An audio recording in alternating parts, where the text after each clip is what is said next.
Hello, my name is Marta Quintana. I'm a PhD candidate and I'm also part of the research group Figuration, Representation and Images of Architecture at the History of Art department in the Complutense University of Madrid. The title of my presentation is The Origin of the Sustainable City, Garden Cities of the Past, Present and Future.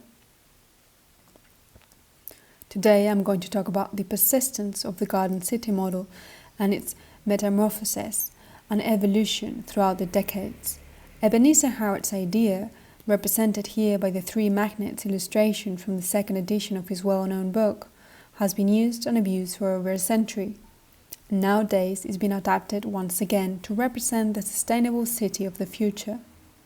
This time, sustainability is not only linked with tradition, but with cutting-edge technology as well.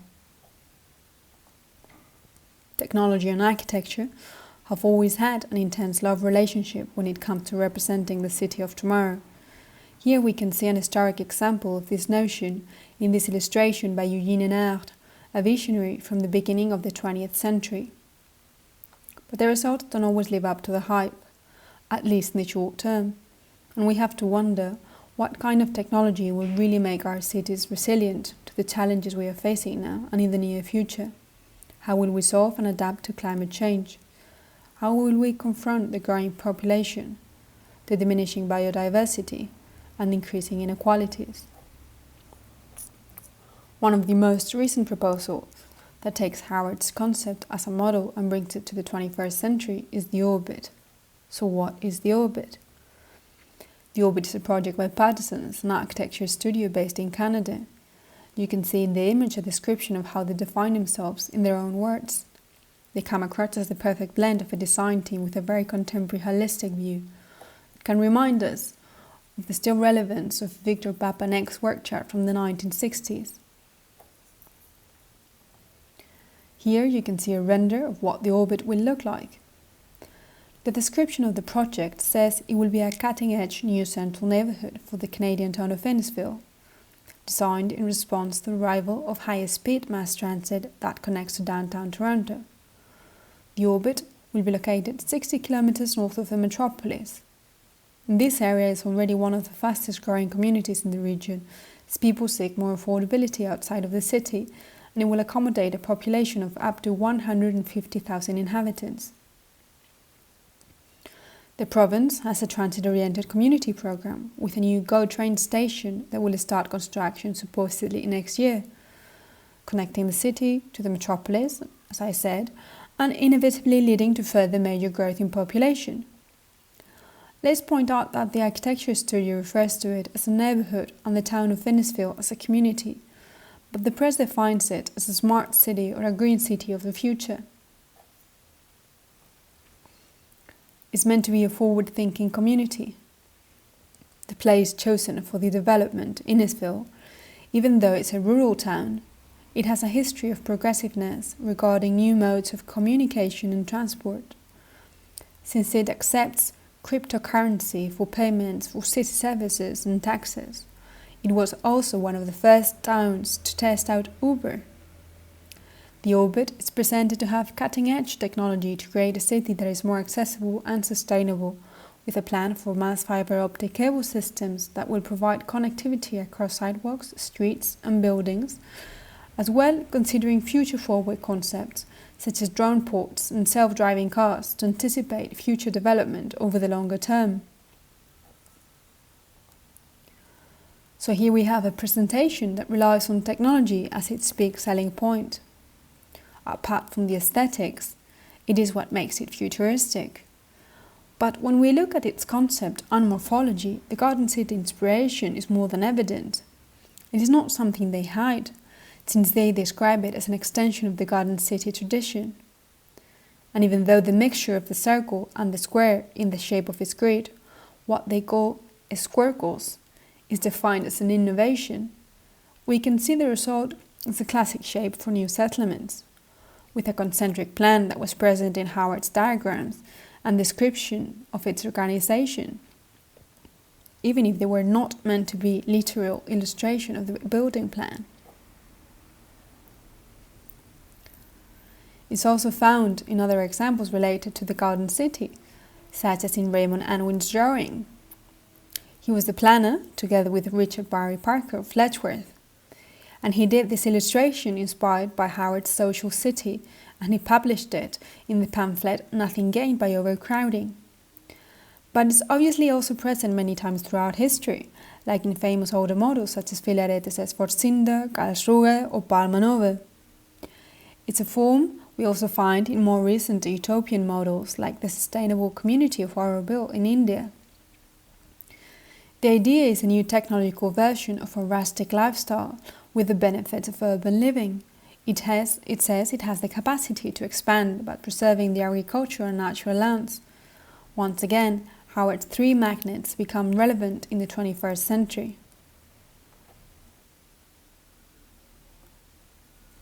Other models from the 19th century that intended to unite town and country, such as Arturo Soria's linear city or Ildefonso Cerdà's plan for Barcelona, are being updated. The big difference between Howard's idea and that of these urbanists is that in the Spanish case, the proposal was to present a model that was limitless, more in accordance with a capitalist city. And the British proposal insisted on the concept of a limit in size and a limit in the number of citizens that could live in these communities. And it's this concept that is tied together better with the principles of sustainability. Related to Soria's design is the Line in Saudi Arabia, a proposed smart city for 1 million people that will preserve 95% of the natural surroundings. With no cars, but with ultra-high-speed transit and zero net carbon emissions, is presented as a city for the future, but with a plan anchored in ideas present more than a century ago. And in Barcelona, the much celebrated concept of the Supermanzana and Superilla is being recovered to fix the damage done by the alterations to Cerdà's original project, and presented nowadays in different texts, such as in Gaby Martinez's recent book Naturally Urban, as a revolution for a greener city. In my country, Spain, the Garden City movement has never really been materialized in the way that Howard intended. But there are certain colonies that were named garden cities in different parts of the territory. There were also important figures in the history of urbanism that tried to make known this kind of development, like Cebrea de Montaliu. Later on, while the new towns were being developed and built in the UK, we find proposals like that of the architect Miguel Fiscal, called the Urban Molecule, from 1969, where we find many similarities to Howard's project and also to the orbit. Except that in this case, he also suggests to change and adapt existing large cities to make them healthier and more efficient, as well as building them from scratch to house the increasing population. In his proposal, inspired by the teachings of his urbanism professor César Cort and his book Urbanized Fields and Rural Cities from 1941, Fiscal proposes a city limited in size, where the contact with nature is essential, where its citizens would be able to walk everywhere, connected by rail and with all the services for everyday needs. There would be tall buildings that has a population of maximum 600,000 people. These would have between 4 and 8 floors, but there would also be single-family homes. Pedestrians and vehicles would be separated, and he even thought about adapted terraces for the air traffic of the future. The idea of a modern city with high-rise buildings surrounded by greenery is certainly not new, and can be found in famous examples like Le Corbusier's visions or Hilversheimer's Urbs in Orta from his book The New City from 1944. Here we can see an illustration of the city in a landscape, a plan for Chicago, a metropolis that coincidentally also served Howard as an inspiration. In the United States, they have fascinating suburban developments, like all the residential parks in the Garden State that surged during the Progressive era, that have been the model for many suburbs. The famous example of Radburn, founded in 1929 and designed by Clarence Stein and Henry Wright. It was described at the time as a garden city for the motor age, but is stripped of the collectivist principles of the original garden city. These two planners, together with Alexander Byng, designed in 1923 a garden community in the New York City region, where they used the word progress to define the evolution from the detached single-family house through row houses to multi-family houses of various heights, as you can see on the screen.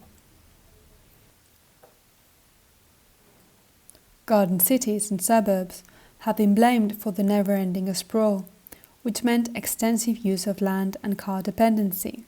So the new garden city models, such as the Orbit, marketed as rural reimagined, have incorporated the high-rise as a sustainable solution, trying to merge what James Wines drew in the 80s, seen here his high-rise of homes, with the sci-fi options shown at the New York World's Fair of 1939, named aptly World of Tomorrow, or those utopias that surge after World War II, like this drawing by the architect Casto Fernández-Shaw from 1951, an aerodynamic radial city where the residents returned to the countryside and modern locomotion would link residential areas with the city. Of course, we can find more recent examples of a futuristic aesthetic of what a green city should look like, such as those proposals imagined by Vincent Callebaut for the Paris of 2050. In the Orbit, we no longer find quaint cottages surrounded by their own private garden, not even neo-traditionalist models such as those proposed by Leon Krier. Here, when we leave the aerial view and land at the street level, is a certain look that seems repetitive in today's projects. We have to take into account that Canada has managed to make the high-rise a livable option, where cities like Vancouver are always at the top of the charts of every classification of the best cities in the world, where the integration with nature, mixed-use neighborhoods, ample public spaces, and dynamic lifestyle set it as a very successful example of modern living. Also, Singapore has become a trademark for its dense, trendy and green city, but there are thinkers, such as the philosopher Thierry Paquot, that as well as emphasizing the regional model as the best ecological option, also suggests that to make a city friendlier and more pleasant, buildings shouldn't be more than 4 or 6 floors in height. Other recent proposals for new garden cities or suburbs all over the world change in scale but have acquired a certain look that is less vernacular or modernist and more Scandinavian, like a new neighborhood in Valencia called La Pinada, that looks like something built in Copenhagen instead of in the Mediterranean. It's co-created by its future inhabitants, but it's not a bunch of hippies, since its founder, Iker Marcaide, created Flywire, a startup company valued in 3,000 million euros and who has launched a venture capital fund for green projects.